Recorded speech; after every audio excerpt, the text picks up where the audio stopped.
Hello, friends and relatives, wherever you are in the world. It's raining here in New Zealand, and yeah, though it's raining, good afternoon. It is time for another Bible reading, and I'm going to read 3 chapters today from the book of Proverbs. Specifically Proverbs 22 to 24. But before I start reading, I want to greet my parents a happy wedding anniversary today. They are celebrating their 55th wedding anniversary. So Nay, Tay, happy anniversary sa inyo. Enjoy your day today. Makikisalo na lang ako in spirit. So we start now with our Bible reading. So I start with chapter 22 of Proverbs. A good name is to be chosen rather than great riches, loving favor rather than silver and gold. The rich and the poor have this in common: the Lord is the maker of them all. A prudent man foresees evil and hides himself, but the simple pass on and are punished. By humility and the fear of the Lord are riches and honor and life. Thorns and snares are in the way of the perverse. He who guards his soul will be far from them. Train up a child in the way he should go, and when he is old, he will not depart from it. The rich rules over the poor, and the borrower is servant to the lender. He who sows iniquity will reap sorrow, and the rod of his anger will fail. He who has a generous eye will be blessed, for he gives of his bread to the poor. Cast out the scoffer, and contention will leave. Yes, strife and reproach will cease. He who loves purity of heart and has grace on his lips, the king will be his friend. The eyes of the Lord preserve knowledge, but he overthrows the words of the faithless. The lazy man says, "There is a lion outside. I shall be slain in the streets." The mouth of an immoral woman is a deep pit. He who is abhorred by the Lord will fall there. Foolishness is bound up in the heart of a child. The rod of correction will drive it far from him. He who oppresses the poor to increase his riches, and he who gives to the rich will surely come to poverty. Incline your ear and hear the words of the wise, and apply your heart to my knowledge. For it is a pleasant thing if you keep them within you. Let them all be fixed upon your lips, so that your trust may be in the Lord. I have instructed you today, even you. Have I not written to you excellent things of counsels and knowledge, that I may make you know the certainty of the words of truth, that you may answer words of truth to those who send to you? Do not rob the poor because he is poor, nor oppress the afflicted at the gate, for the Lord will plead their cause and plunder the soul of those who plunder them.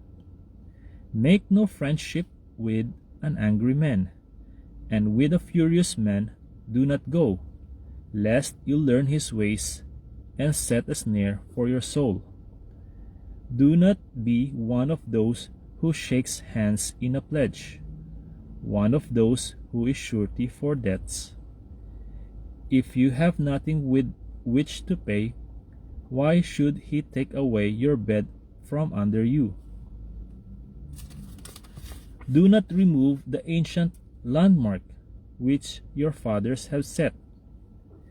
Do you see a man who excels in his work? He will stand before kings. He will not stand before unknown men. So we continue on chapter 23. When you sit down to eat with a ruler, consider carefully what is before you, and put a knife to your throat if you are a man given to appetite. Do not desire his delicacies, for they are deceptive food. Do not overwork to be rich, because of your own understanding. Cease. Will you set your eyes on that which is not? For riches certainly make themselves wings. They fly away like an eagle toward heaven. Do not eat the bread of a miser, nor desire his delicacies. For as he thinks in his heart, so is he. Eat and drink, he says to you, but his heart is not with you. The morsel you have eaten, you will vomit up, and waste your pleasant words. Do not speak in the hearing of a fool, for he will despise the wisdom of your words.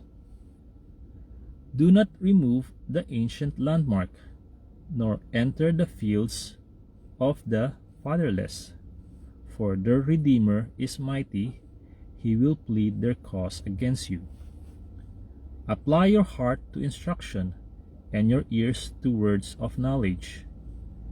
Do not withhold correction from a child, for if you beat him with a rod, he will not die. You shall beat him with a rod, and deliver his soul from hell.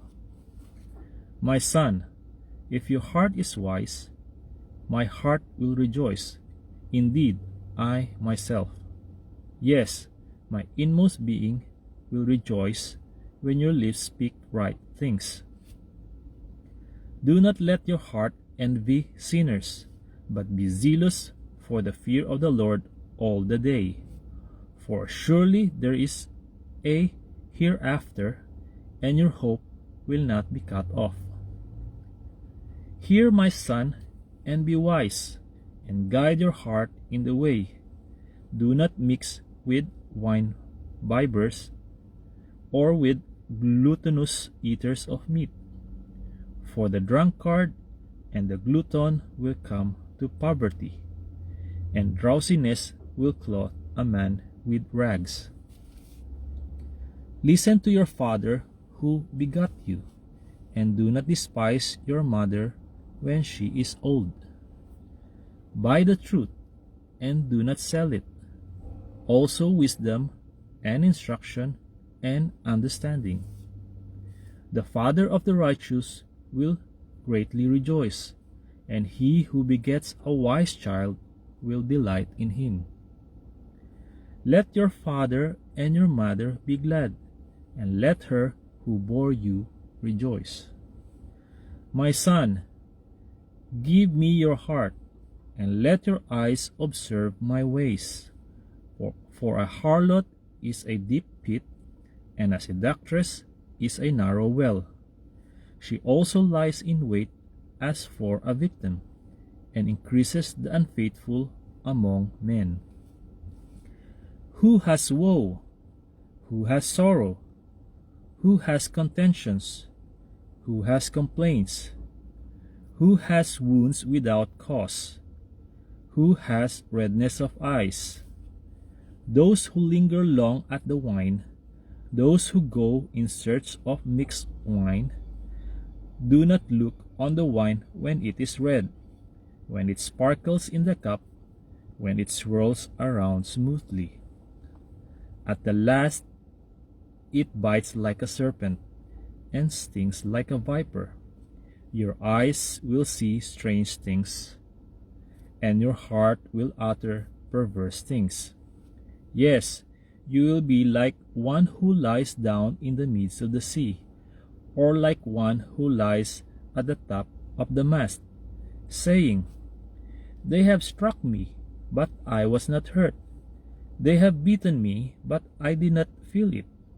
When shall I awake, that I may seek another drink?" So we continue on chapter 24, starting on verse 1. Do not be envious of evil men, nor desire to be with them. For their heart devises violence, and their lips talk of troublemaking. Through wisdom a house is built, and by understanding it is established. By knowledge the rooms are filled with all precious and pleasant riches. A wise man is strong, yes, a man of knowledge increases strength. For by wise counsel you will wage your own war, and in a multitude of counselors there is safety. Wisdom is too lofty for a fool. He does not open his mouth in the gate. He who plots to do evil will be called a schemer.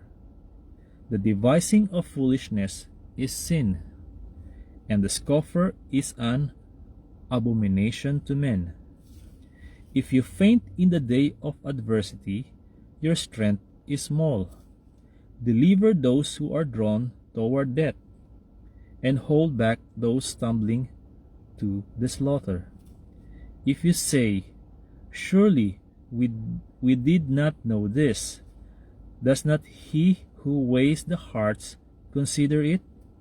He who keeps your soul, does he not know it? And he will not render to each man according to his deeds. My son, eat honey because it is good, and the honeycomb which is sweet to your taste. So shall the knowledge of wisdom be to your soul. If you have found it, there is a prospect, and your hope will not be cut off. Do not lie in wait, O wicked man, against the dwelling of the righteous. Do not plunder his resting place, for a righteous man may fall 7 times and rise again, but the wicked shall fall by calamity. Do not rejoice when your enemy falls, and do not let your heart be glad when he stumbles, lest the Lord see it, and it displease him, and he turn away his wrath from him. Do not fret because of evildoers, nor be envious of the wicked, for there will be no prospect for the evil man. The lamp of the wicked will be put out. My son, fear the Lord and the king. Do not associate with those given to change, for their calamity will rise suddenly, and who knows the ruin those two can bring. These things also belong to the wise.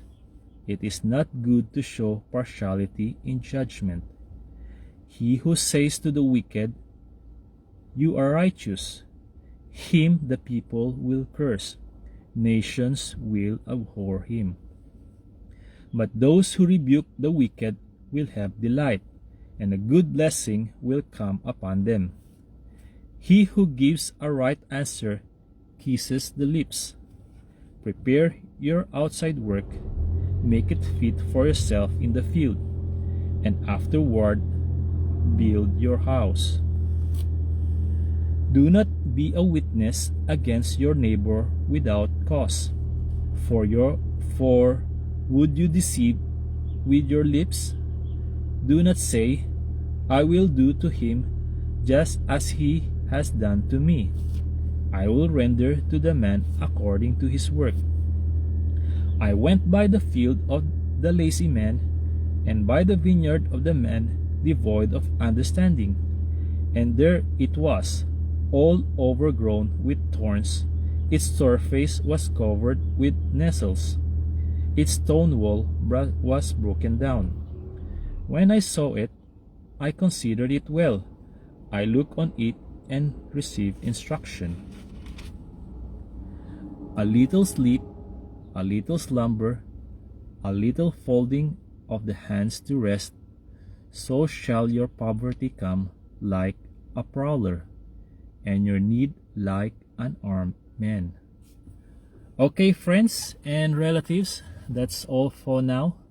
To God be the glory, honor, and praise. See you on my next Bible reading. Bye-bye.